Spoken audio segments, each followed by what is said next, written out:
sometimes people have what it takes, but they haven't recognized it yet. Just go forward. So what do you need to do? Welcome everybody. What you need to do is be that person that's different, and it's bigger than you think. Rise from the ashes. I know this week we've had a couple of guests. Darren took over on Wednesday, so appreciate him. Clay was in yesterday. If you guys are newer to joining the calls, these high performance calls, we do them every day, Monday through Friday. If you've missed any of the live calls, feel free to go back and watch some of the recordings. We've had Blake on recently. We've had some other guests, totally worth watching. We get into a number of different things on these calls. So today, I wanted to talk about self-awareness, strengths and weaknesses, actually. It's always an interesting topic to me. We get into mindset, we get into skill set. I think we spend so much time right now kind of embedded in social media, in the news, in, maybe reading family and other people's lives, that oftentimes we don't look well enough at ourselves in the mirror. We get started with different activities. We don't see them through. We blame the activity. We blame the gym. We blame the pandemic. We blame the society for whatever reason. Oftentimes what needs to happen is that in-depth look into our own minds and hearts and souls, and to take a look and say, all right, here's what needs to happen. Here's where my strengths lie. Here's what I'm ignoring. And here's where I need to kind of focus. Now, self-awareness is a topic that when we raise self-awareness, it gives you a sense of, it can be both freeing, but it can also be dangerous in how we judge ourselves. Okay. We've all heard that phrase, like we're our own worst critic, right? And oftentimes that's true. You're judging yourself at a level that other people don't hold you to the same level of accountability. You see within yourself more often than not through glasses that aren't so clear. So you're either typically, what I found working with people and talking with them, we're either so far into like the rose-colored glasses where everything is just fantastic and I'm amazing and nothing is wrong with the way I'm doing things, or we're so far on the other side saying I'm just incapable and I can't do this and I'm too busy and too incompetent and not going to be able to learn this because of whatever, fill in the blank. And we're rarely able to kind of picture, well, here's my strengths and here's my weaknesses and here's what I've been pretty good at and here's where I've kind of fallen a little short and here's where I could really use some help and here's where I know I can crush it on my own.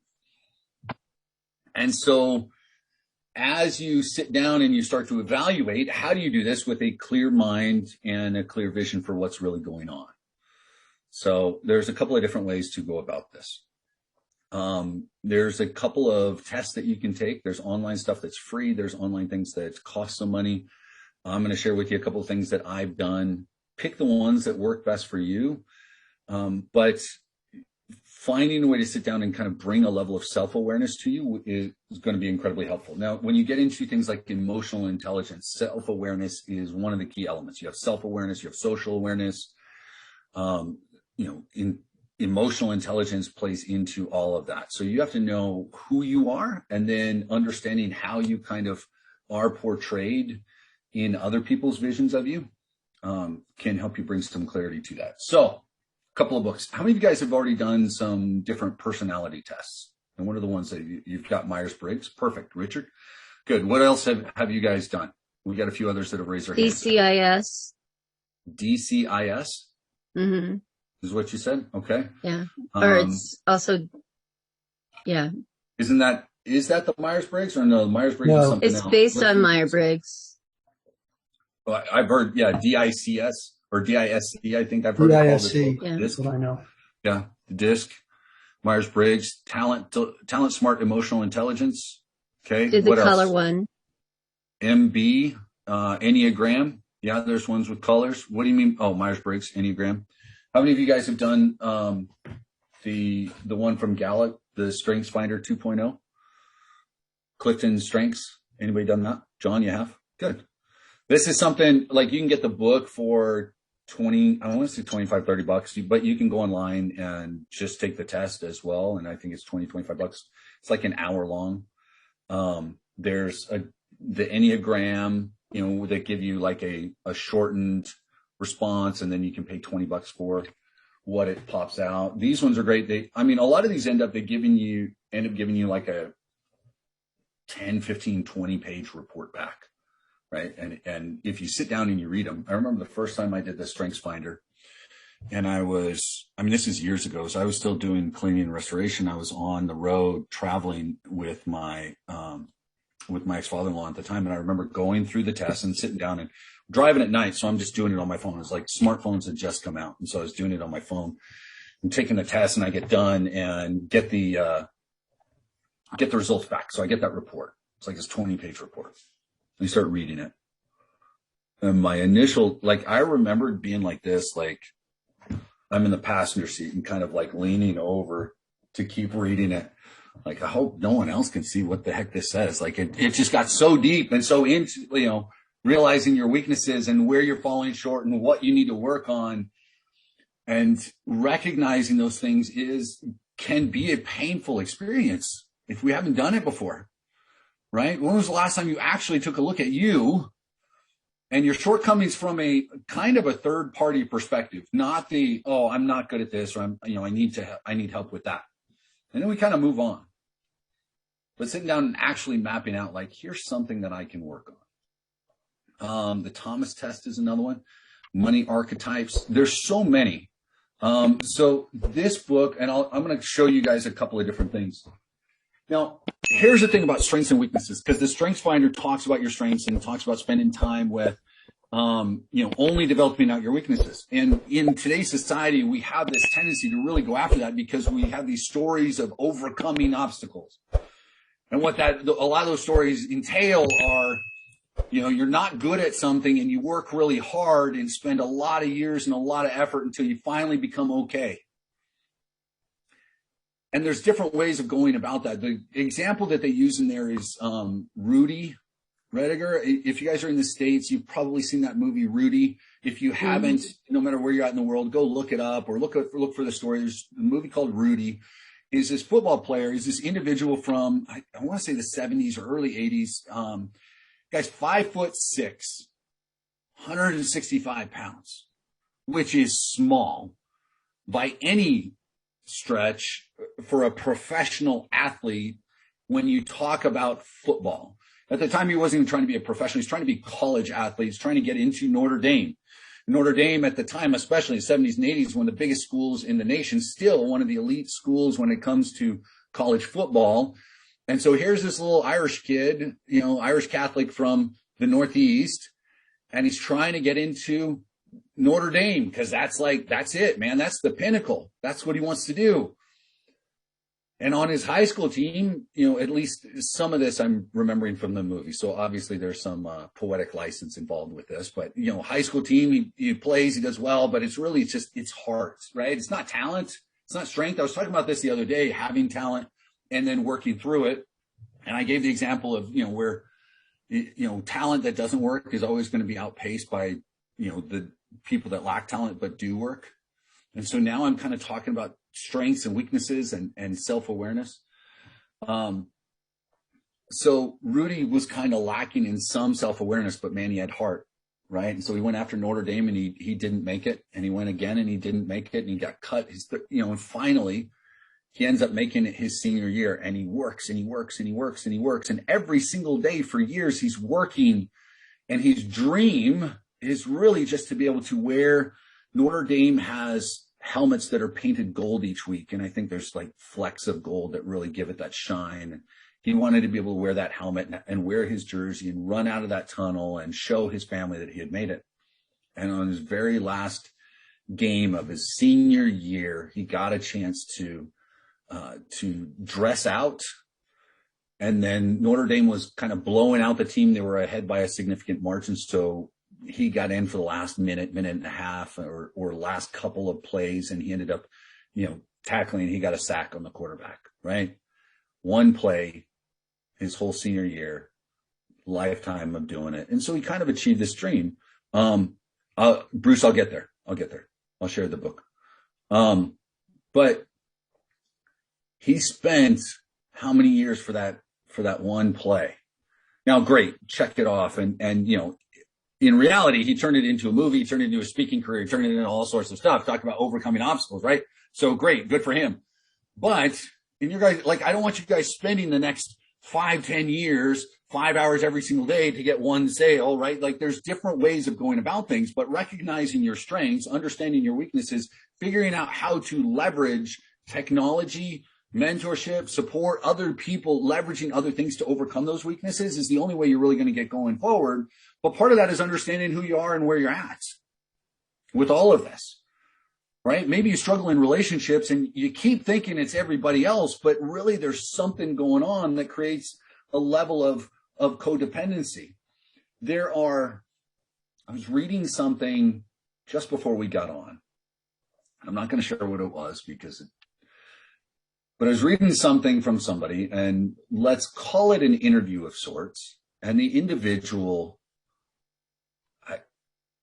reading through it, to me, it's obvious that there's a lack of self-awareness, right? Being removed from the situation, I can see that there's a level that is just, they're missing out on perception of what's really happening. And so that has caused quite a bit of strife, of emotional distress in their lives. Where are you at? And is some of the strife that you have, some of the problems that you have, caused simply by a lack of self-awareness, a lack of social awareness? Right? I wager that oftentimes it is.